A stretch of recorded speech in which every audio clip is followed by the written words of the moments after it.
meditations of all of our hearts be always acceptable in your sight, O Lord, our strength and our Redeemer. Amen. Please be seated. So I want to preach to you today concerning the gospel lesson, kind of in the spirit of the gospel lesson, and all, families finding themselves at odds with each other.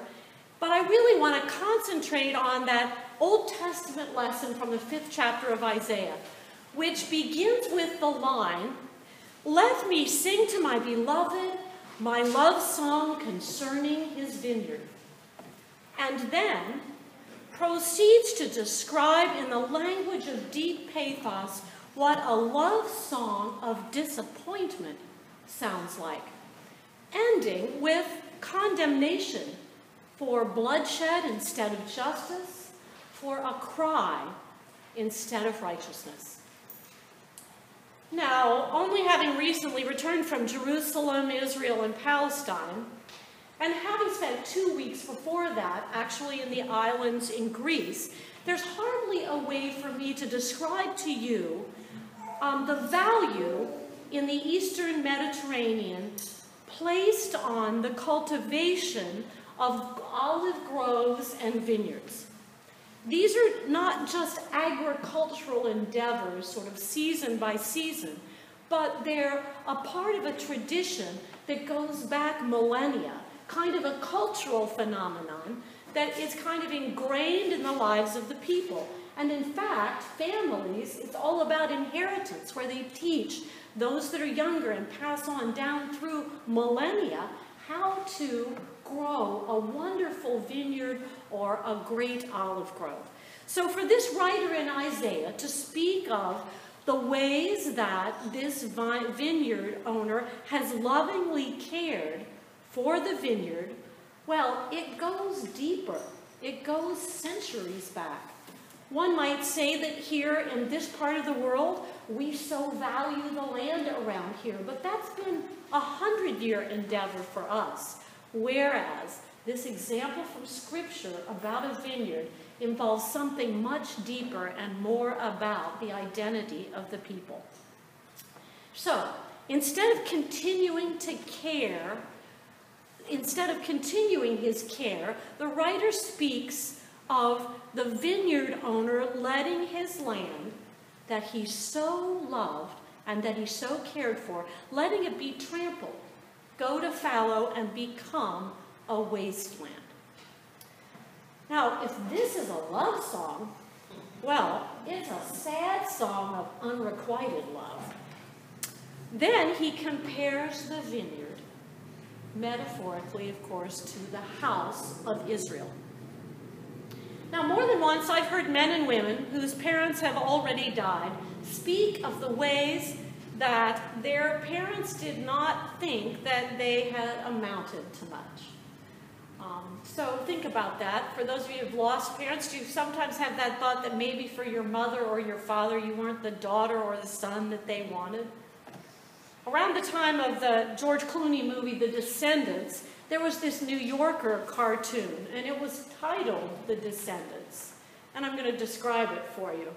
I'm going to put it there so they can see in our, when we put these videos online so they have some idea. So it's a picture with 3 panels of 3 descendants.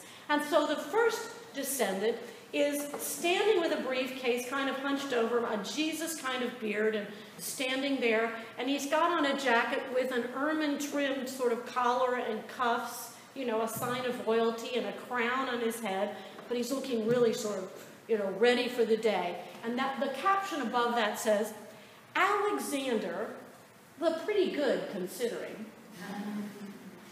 The middle panel is this woman, again with a jacket with ermine trimming, denoting royalty, and a crown on her head, kind of looking at her computer, typing with the New York City out the window, and it says, Catherine, the better than expected.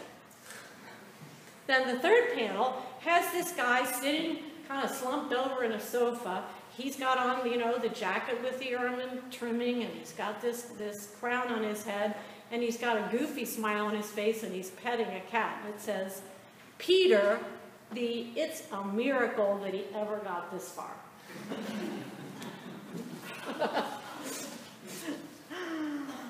Well, we are all human. We disappoint our parents sometimes, and ourselves, and even others. We fall short of all we hoped for in our lives, or all we could be. And more than once I've heard a struggling parent, maybe some of you have said this, say something like, I just don't know how I could have done it differently, in exasperation over a child who has struggled or not lived up to his or her potential, or has simply made poor choices. So here's the thing about these experiences that we've had, and others like them, and the passage that we heard from Isaiah this morning.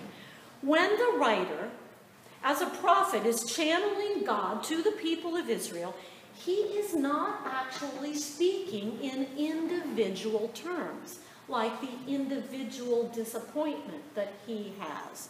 It's not that. He is speaking about the whole people of God, the community, the group that God has freed from bondage, traveled with in the wilderness, planted in the land of milk and honey, sustained when they were needy or afraid, the ones to whom he provided kings when they begged him to get a king like all the other nations in the neighborhood, all the while continuing to call on them in the midst of all of this to do justice, to love mercy, and to walk humbly. The writer is speaking about the behaviors of the whole people of God as a group. This is not an indictment of individuals, individual behaviors, or choices. It's an indictment of the group. Now, while Stephen and I, my husband, were in Jerusalem recently, we went on a very hot day to the walled city. You may know that the old city of Jerusalem has a Muslim quarter and a Jewish quarter and a Christian quarter. And quite naturally, in the Christian quarter, there are several denominations who are vying for influence and even property. So, just as an aside, the Christians are in fact famous for fighting among themselves, as was noted in the gospel today, right? And when you enter the old city and the church in the old city of the Holy Sepulchre, which was built in the 3rd century by because of the research of Monica, the Constantine Roman emperor's mother, when she went back, and they really do believe that they've built this church over the place where Jesus was crucified and then was buried. And so above the sort of arched doorway, there's a little ledge, and there's some windows, and there's this ladder that's sticking up against the window, right? So the story about it is this.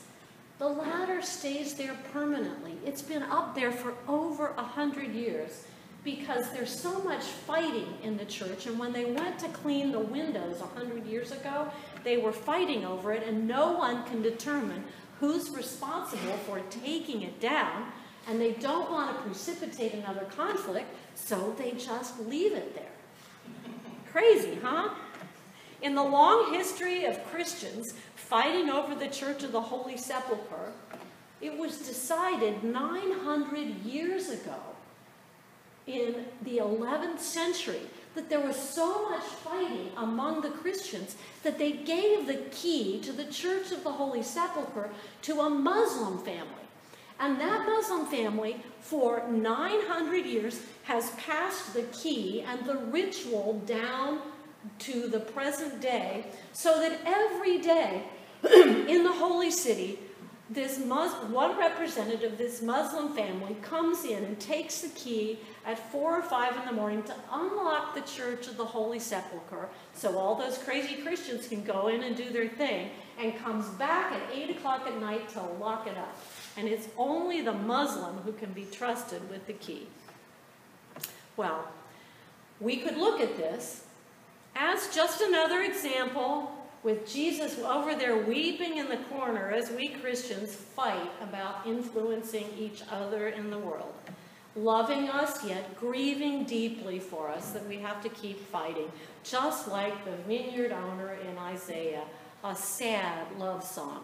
Or we can see it as a clear picture of our broken or fallen humanity, reminding us of our need for a Savior. Going back to Jerusalem's old city, the Roman churches and the Orthodox, they have, in the Church of the Holy Sepulchre, they've divided the first floor up. So there's this part that the Orthodox are sort of running, and then there's this part that the Roman Church is running, and then the Armenian Church, that was the first in 301 to actually accept Christianity as a nation.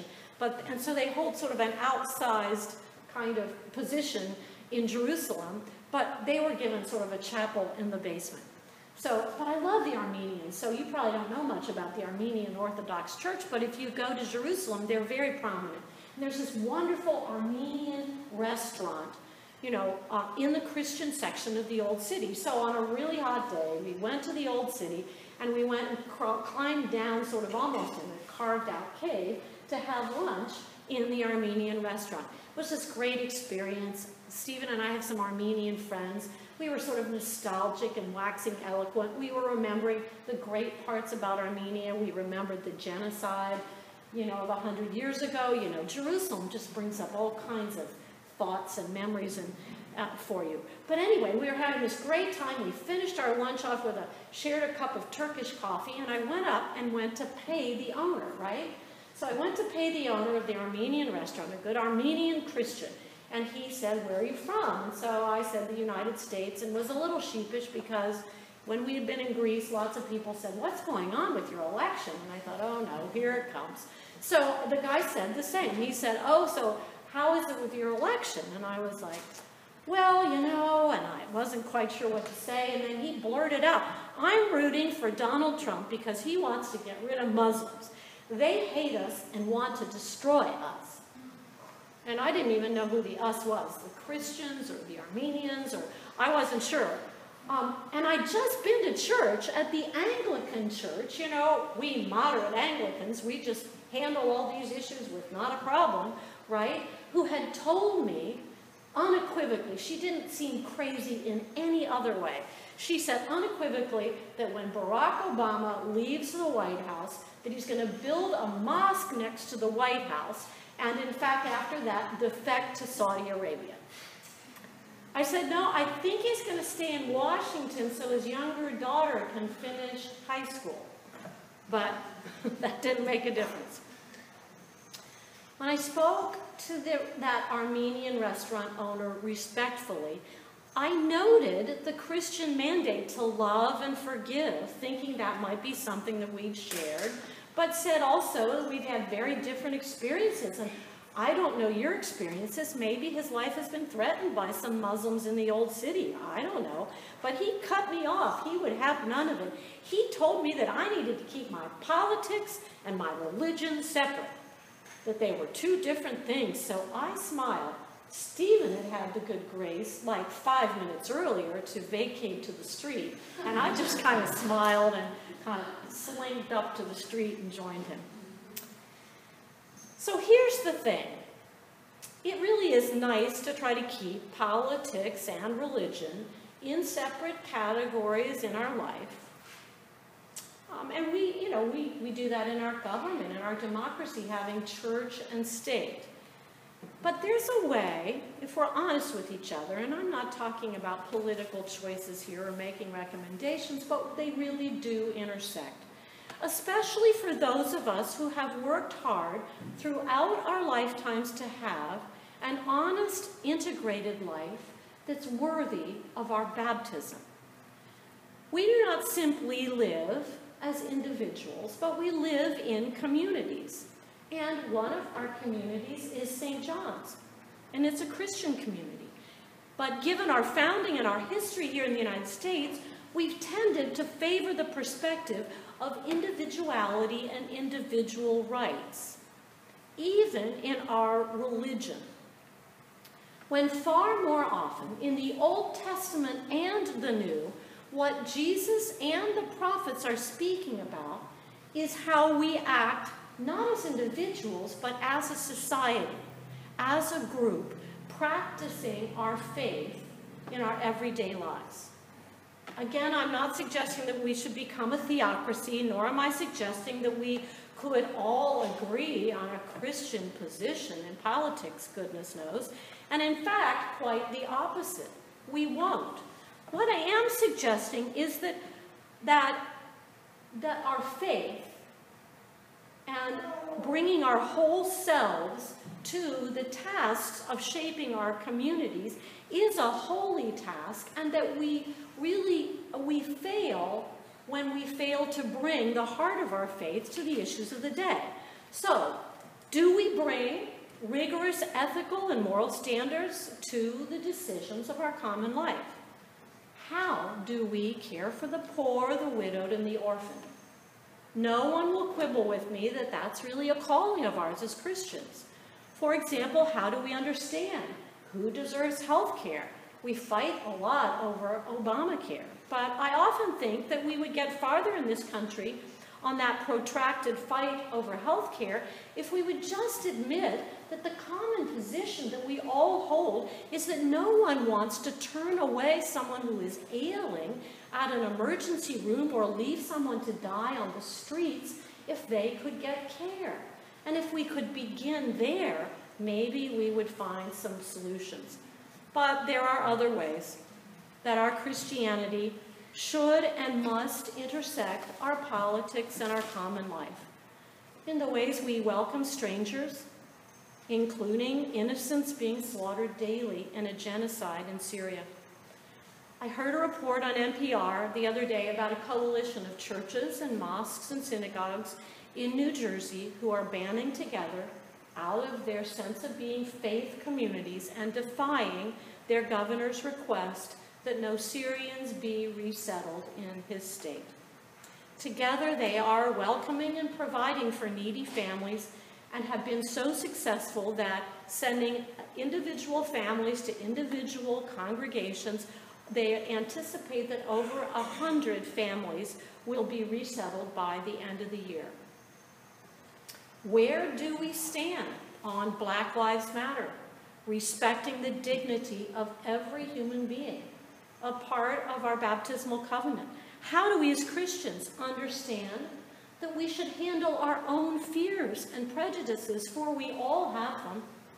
And how do we look honestly at incarceration policies that have perhaps unintentionally left our African American communities, continuing the specter of a kind of slavery and Jim Crow, have left them without the benefit of their young man because we have so often incarcerated them? We need to look no further than 10 miles from here to be challenged to live out our Christianity in the midst of community, the communities of which we are naturally a part: our county, our city, our state, and our nation. This Old Testament lesson is a love song of sadness and unrequited love that for sure includes judgment. But it is also an acknowledgement of what is given to us in our gospel today, that we fight among ourselves, and that in itself may just be the reality, not really the final word. What we as Christians know is this, that God is not done with us yet. And I believe that because we know that, we of all people can continue to actually risk listening to each other. Maybe I didn't really listen to that Armenian. I don't know, but maybe I didn't. Risk being wrong on some positions and issues in order to be right on a journey with God. It is that journey that matters. If visits to Jerusalem have taught me anything, it is that Jerusalem or Palestine or Israel, they are not the promised land in the ways that we imagine. I wonder if the land of promise is in our own hearts, within us, and almost always may be found out of differences and even chaos where God is present. We may always need someone of another faith to unlock our churches, and maybe even our hearts, because we are just human. Amen.